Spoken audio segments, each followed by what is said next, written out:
가정교회에서는 시편 기도에 이어 찬송을 부르고 그 다음에 성경 읽기가 이어집니다. 내가 이를 때까지 읽는 것과 구원하는 것과 가르치는 것에 전념하라. 디모데전서 4장 13절. 우리가 공동으로 성경 읽기를 바르게 할 수 있기 위해서는 가장 먼저 각종 해로운 선입견들을 극복해야 합니다. 우리 중 거의 대부분이 성경을 읽을 때 오늘 하루를 위한 하나님의 말씀을 듣는다는 생각을 하며 자랐습니다. 그래서 대부분의 경우 하루의 삶을 살아가는 데 필요한 짧은 몇 구절만을 뽑아 읽는 것이 성경 읽기의 전부가 되고 말았습니다. 물론 형제단 교회의 로중 같은 성경 묵상은 분명 사용하는 모든 사람에게 지금까지도 실제적인 축복이 되어 왔다는 사실에는 의심의 여지가 없습니다. 특히 교회 투쟁 시기에는 많은 사람이 이 묵상집을 읽으면서 이것이 얼마나 훌륭하고 고마운 것인지를 깨닫고 새삼 놀라움을 금치 못하기도 하였습니다. 그러나 삶의 지침이 되는 짧은 성구가 성경 읽기를 대신할 수는 없으며 그렇게 되어서도 안 된다는 사실에는 의심의 여지가 없습니다. 매일의 묵상 말씀이 모든 시대를 통해 최후의 마지막까지 존속하게 될 성경 자체는 아닙니다. 성경은 매일의 묵상을 위해 뽑아놓은 성구 그 이상입니다. 성경은 오늘의 양식이 되는 말씀 이상입니다. 성경은 모든 시대를 위한 그리고 모든 인간을 위한 하나님의 계시의 말씀입니다. 성경은 개별 격언들로 이루어진 책이 아닙니다. 성경은 하나의 전체입니다. 그래서 성경은 전체로서 관철되기를 원합니다. 전체로서의 성경이 하나님께서 주신 계시의 말씀입니다. 성경의 무한한 내적 관계들 속에서 비로소 구약과 신약, 약속과 성취, 희생과 율법, 율법과 복음, 십자가와 부활, 믿음과 순종, 소유와 희망의 연관성 속에 있는 주 예수 그리스도의 증거가 온전하고 명료하게 주어지는 것입니다. 그러므로 공동 기도의 시간에는 시편 기도 외에도 좀 더 긴 구약과 신약 말씀을 봉독하는 순서를 가져야 합니다. 그리스도인의 가정 공동체는 아침과 저녁에 구약 1장, 신약은 적어도 반장을 읽고 들을 수 있는 정도가 되어야 합니다. 물론 처음에는 얼마 되지 않는 이 분량이 대부분의 사람들에게 너무 과도한 것처럼 느껴져서 반발을 불러일으킬지도 모릅니다. 그렇게 엄청난 양의 사상과 맥락들을 진실로 받아들이고 지키는 것은 불가능하다며 항의할지도 모릅니다. 더 나아가 하나님의 말씀을 진지하게 소화해낼 수 있는 그 이상을 읽는 것은 하나님의 말씀을 오용하는 것이라며 항의할 수도 있습니다. 이러한 항의는 우리로 하여금 다시 짤막한 말씀 묵상으로 만족하게 합니다. 그러나 바로 여기에 심각한 죄가 숨어 있습니다. 구약 1장을 전체 맥락 속에서 읽고 이해하는 것이 성인 그리스도인에게 그토록 어려운 일이라면 우리는 참으로 깊은 수치심을 느껴야 할 것입니다. 왜냐하면 그것은 우리의 성경 지식과 지금까지의 성경 읽기가 얼마나 가련한 수준인지를 보여주는 증거이기 때문입니다. 우리가 읽는 것이 이미 알고 있는 내용이라면 구약 1장쯤은 그리 어렵지 않게 읽을 수 있을 것이며 더욱이 성경을 펴서 함께 읽는 것이라면 더욱 쉬워질 것입니다. 무엇보다도 우리는 자신이 여전히 성경을 너무 모른다는 사실을 인정해야 합니다. 하나님의 말씀에 대한 우리 자신의 무지를 죄로 인식했다면 우리는 지금까지 소홀히 했던 일을 진지하고 신실하게 보충해야 하며 그 누구보다도 신학자들이 먼저 이 일에 더욱 매진해야 하지 않겠습니까?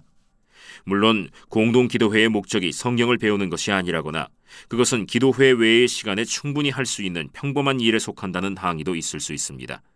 그러나 이러한 항의는 기도회에 대한 완전히 왜곡된 이해에서 제기되는 것입니다. 하나님의 말씀은 이해하는 정도에 따라 저마다 다른 방식으로 들어야 합니다. 어린이는 기도회에서 성경 이야기를 처음 듣고 배우지만 성인이 된 그리스도인은 성경 이야기를 거듭 배우면서 점점 더 잘 이해하며 알아가게 될 것입니다. 그러나 그렇다고 해서 성경을 읽고 듣는 일에 결코 완전히 통달할 수는 없습니다.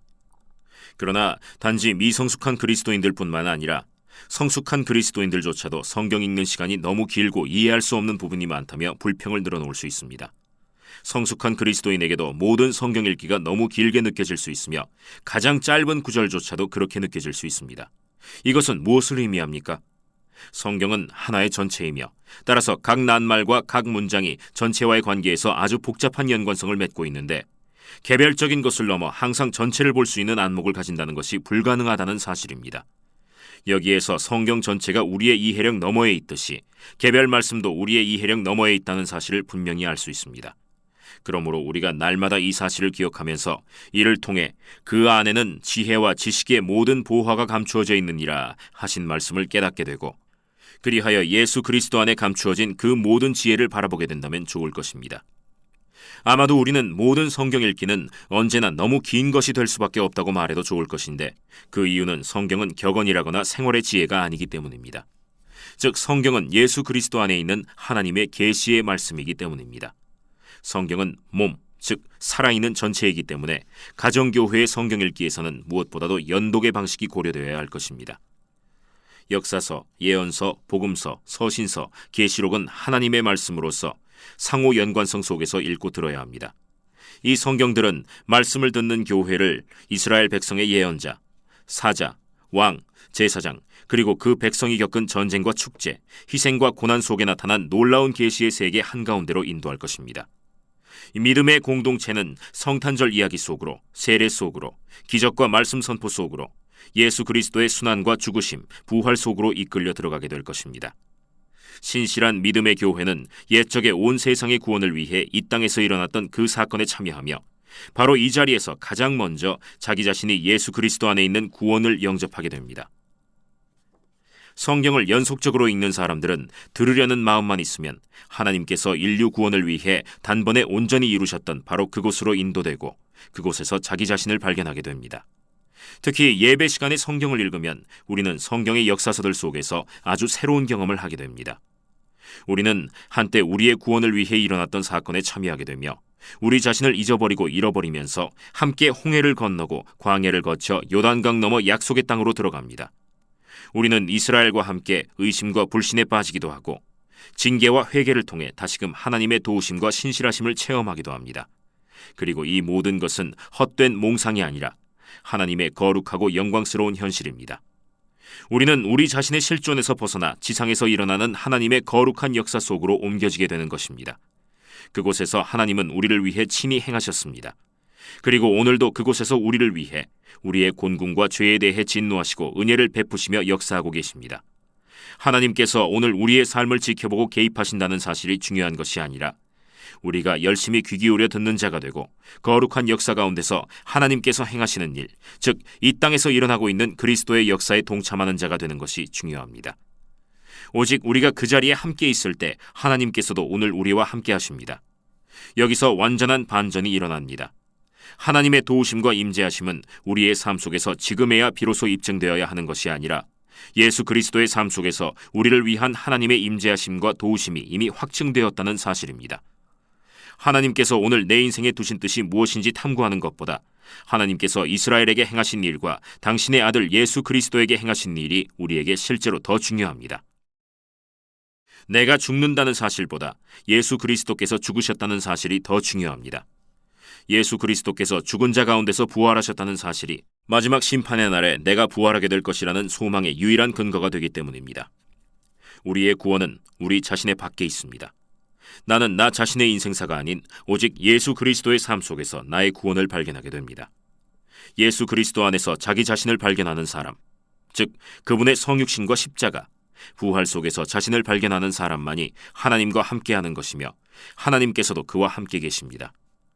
이러한 사실로 인해 공예배에서 성경 읽기는 우리에게 날마다 더욱 의미 있고 유익한 일이 됩니다. 우리가 우리의 삶, 우리의 곤궁, 우리의 죄라고 일컫는 것들이 실상은 전혀 현실이 아니며 우리의 삶과 우리의 곤궁, 우리의 죄와 우리의 구원이라고 말하는 것들은 바로 저기 성경 속에 있습니다. 하나님께서 그곳에서 우리의 삶의 역사하기를 기뻐하셨기 때문에 우리는 오직 그곳에서 도우심과 구원을 얻게 됩니다. 오직 성경을 통해서 우리는 우리 자신의 역사를 알게 됩니다. 아브라함과 이삭과 야곱의 하나님께서 예수 그리스도의 하나님이요 아버지가 되시고 우리의 하나님이 되십니다. 우리는 종교개혁자들처럼 그리고 우리 선조들이 알고 이해했던 것처럼 그렇게 성경을 다시 배우고 알아가야만 합니다. 그 일을 위해 우리는 시간과 노력을 아껴서는 안 될 것입니다. 무엇보다도 우리는 우리 자신의 구원을 위해서 성경을 배워야만 합니다. 그 외에도 이러한 요청을 아주 긴급하게 만드는 중요한 이유는 아주 많습니다. 예를 들어 우리 자신이 성경의 굳건한 기초 위에 서 있지 않다면 어떻게 우리 개인의 행동이나 교회 활동에서 신뢰와 확신을 가질 수 있겠습니까? 우리가 가야 할 길을 결정하는 것은 우리 마음이 아니라 하나님의 말씀입니다. 그러나 오늘날 성경이 제시하는 증거의 필요성에 대해 올바로 이해하고 있는 사람이 과연 얼마나 될까요? 우리는 종종 가장 중요한 결정의 근거를 제시하기 위해 삶에서 그리고 경험에서 얻은 무수한 논증을 내세우지만 정작 성경의 증거는 무시해버립니다. 그런데 어쩌면 성경은 정확하게 정반대의 방향을 지시하고 있는지 어떻게 알겠습니까? 물론 성경의 증거를 불신하려는 사람이라면 성경을 진지하게 읽지도 않고 알지도 못하며 철저하게 연구하지도 않을 것입니다. 그리고 이러한 사실은 그리 놀랄 만한 일도 아닙니다.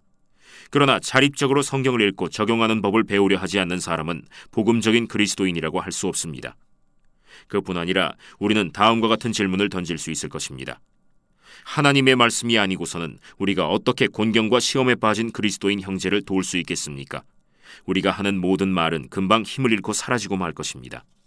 그러나 마치 새 것과 옛 것을 그 곳간에서 내오는 집주인처럼 하나님 말씀의 충만함으로, 즉 성경의 가르침과 경고와 위로의 부유함으로부터 말할 수 있는 사람은 하나님의 말씀으로 마귀를 쫓아내며 형제들을 도울 수 있을 것입니다. 이제 말이 필요 없습니다. 또 어려서부터 성경을 알았나니 성경은 능히 너로 하여금 그리스도 예수 안에 있는 믿음으로 말미암아 구원에 이르는 지혜가 있게 하느니라. 디모데후서 3장 15절. 그러면 우리는 성경을 어떻게 읽어야 합니까? 가정 공동체에서는 각 구성원이 교대로 계속해서 성경을 읽어내려가는 방식이 가장 바람직할 것입니다. 그렇게 하면 성경을 다른 사람에게 읽어준다는 것이 쉽지 않은 일임을 깨닫게 될 것입니다. 아무 꾸밈 없이 객관적이고 겸손한 자세를 취할수록 성경 읽기는 더욱 내용에 충실해질 것입니다.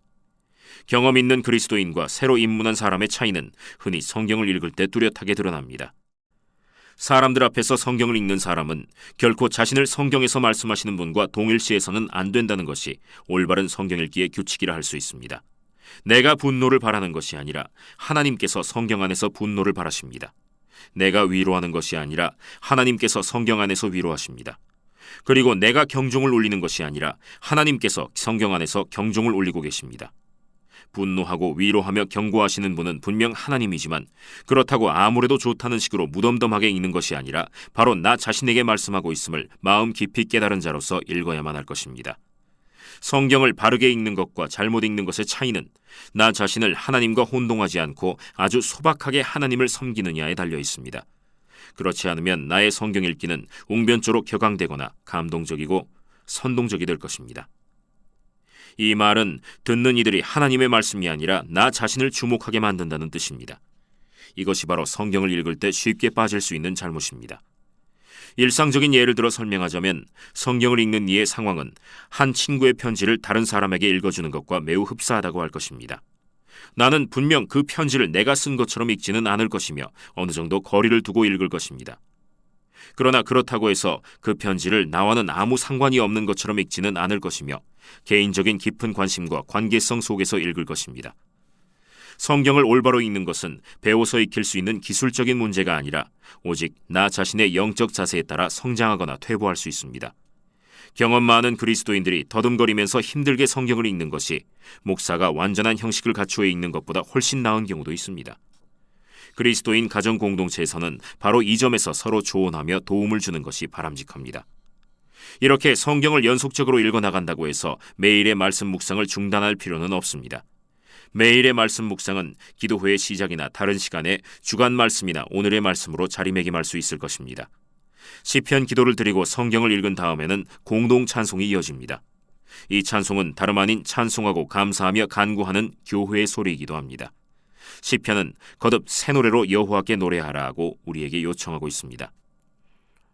매일 아침 부르는 그리스도인의 새로운 찬송은 가정 공동체가 이른 아침에 부르는 찬양이며 하늘과 땅 위의 모든 하나님의 교회가 부르는 새로운 노래입니다. 그리고 우리는 이 노래를 함께 부르도록 부르심받은 자들입니다.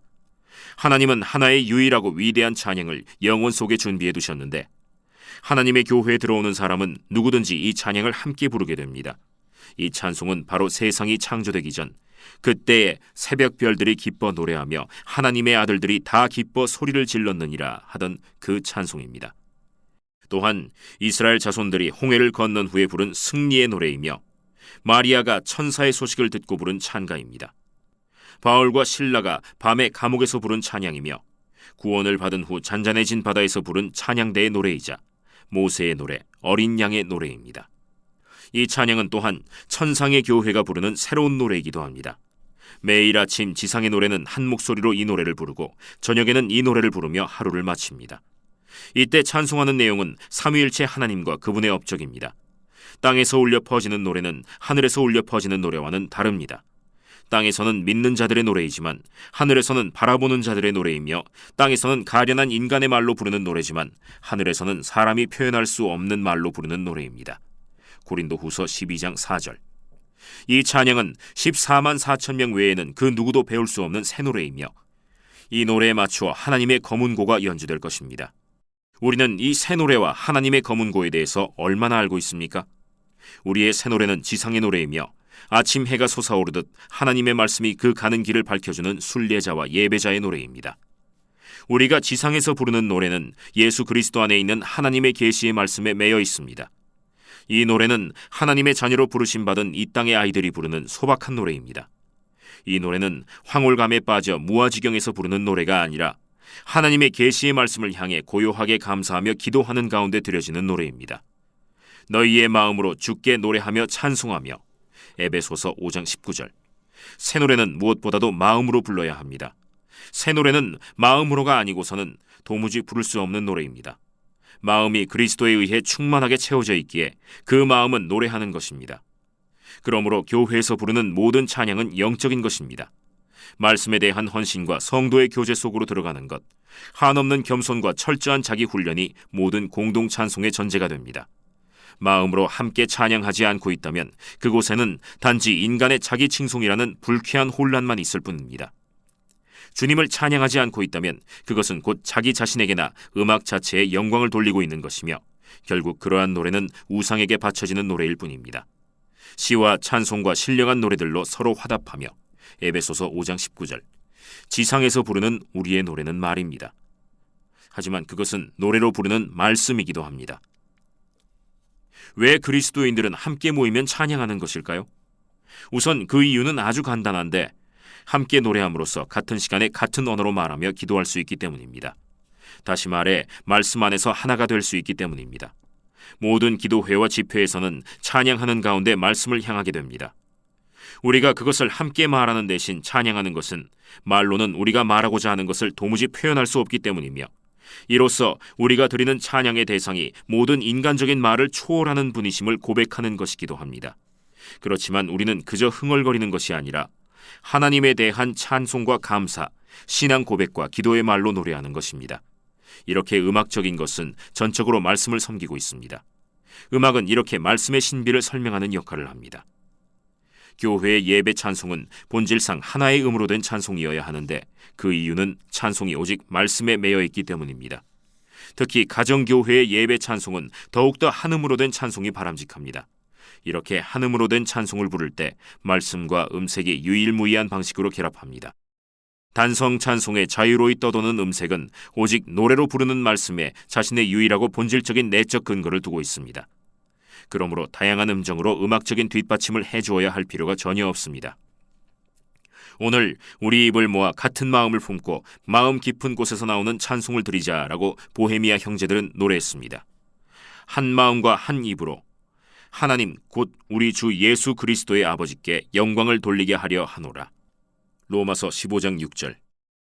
음악을 즐기려는 불순한 동기에 물들지 않은 단성 찬양의 순수성, 말씀 외의 음악적인 것에도 독립적 권리를 부여해 주려는 불순한 욕망에 물들지 않은 명백함, 이러한 찬송의 단순함과 진지함, 인간적인 온기야말로 이 땅에서 드려지는 교회 찬송의 본질입니다. 물론 이러한 찬양은 우리의 어그러진 귀에는 다만 느리게만 느껴지고 인내하며 배워야만 들을 수 있는 찬양입니다. 한 공동체가 올바른 단성 찬송에 이르게 될 것인지는 오직 영적인 판단력의 문제가 될 것입니다. 단성 찬송에 이르는 곳에서 우리는 마음으로 노래하며 주님을 찬양하게 됩니다. 그곳에서 우리는 말씀으로 노래하고 한 마음으로 찬양하게 됩니다. 단성 찬송을 방해하는 적이 몇 가지 있는데, 공동체는 이러한 방해 요소들을 철저하게 제거해야 합니다. 예배 중에 찬송할 때만큼 허영심과 그릇된 취향을 그대로 행동으로 옮겨버리는 경우도 드물 것입니다. 우선 즉흥적인 제2의 음이 있는데, 이것은 함께 모여서 노래하는 곳이라면 거의 어디서나 나타나는 현상입니다. 이러한 제2의 음은 불완전한 단성의 음색에 뭔가 부족하다고 느껴지는 부분을 채워주기 위해 꼭 필요한 기초를 제공하려는 것이지만 결국 말씀과 음색 모두를 죽이는 역할을 할 뿐입니다. 또한 함께 노래 부르는 사람들에게 자신이 엄청난 음역으로, 즉 한 옥타브 낮게 부르고 있음을 상기시켜주는 베이스나 알토도 있을 수 있습니다. 또한 가슴으로부터 울려나와 청중을 사로잡는 솔리스트의 목소리는 다른 모든 소리를 그의 아름다운 목청으로 무색하게 만들기도 합니다. 이러한 것보다는 덜 위험하지만 그래도 공동 찬송을 방해하는 것이 있는데 바로 노래를 못하는 음치들입니다. 그러나 이러한 음치들은 예상외로 그리 많지 않습니다. 마지막으로 기분이 좋지 않거나 언짢은 일이 있어서 함께 노래할 생각이 전혀 없는 사람들이 있는데 이들도 결국은 공동체를 회방하는 사람들입니다. 단성 찬송을 부르는 것은 이렇게 어려운 일입니다. 하지만 이것은 음악적인 문제라기보다 영적인 문제입니다. 공동체에서 각 개인이 기도회를 섬기며 훈련받을 준비가 되어 있기만 하다면 단성 찬송이 비록 음악적으로는 부족한 면이 있더라도 단성 찬송만이 줄 수 있는 기쁨을 우리에게 선사할 것입니다. 단성으로 찬양하는 연습을 하고자 할 때 가장 먼저 종교개혁적 코라를 참고해야 합니다. 그리고 보헤미아 형제들의 찬양과 고대 교회 찬송들도 고려해야 합니다. 그러면 우리는 교회가 부르는 찬송 중에서 어떤 노래가 단성으로 함께 부를 수 있는 노래이며 또 그렇지 않은지를 자연스럽게 구별할 수 있는 판단력을 갖게 될 것입니다. 이 영역에서 오늘 우리가 흔히 접하게 되는 모든 공리공로는 철저히 잘못된 것입니다. 사실 여기에서 이루어지는 결정은 각 상황에 따라 달라질 수 있으며 우리는 이 부분에서도 전통 파괴자가 되어서는 안 될 것입니다. 그리스도인의 가정 공동체는 가능한 한 많은 노래를 자유로이 외워서 부를 정도가 되도록 노력해야 합니다. 각 기도회 때마다 자유로이 뽑아서 부르는 찬송 외에도 성경을 읽어가는 사이사이에 부를 노래를 미리 정해놓고 부르게 된다면 가정 공동체는 이러한 목적을 이루게 될 것입니다. 우리는 기도회 시간 외에도 하루를 보내면서 또는 한 주를 보내면서 특별한 시간을 정해놓고 규칙적으로 찬송을 부를 필요가 있습니다. 우리가 찬양을 많이 하면 할수록 우리의 기쁨은 더욱 커지게 됩니다. 무엇보다도 우리가 함께 모이기를 힘쓰며 더 잘 훈련되어 더욱 즐겁게 찬양한다면 공동 찬송을 통해 우리 공동체의 삶 전체에 임하는 축복은 더욱 풍성해질 것입니다. 함께 찬양할 때 들려지는 소리는 교회의 소리입니다. 내가 노래하는 것이 아니라 교회가 노래하는 것입니다.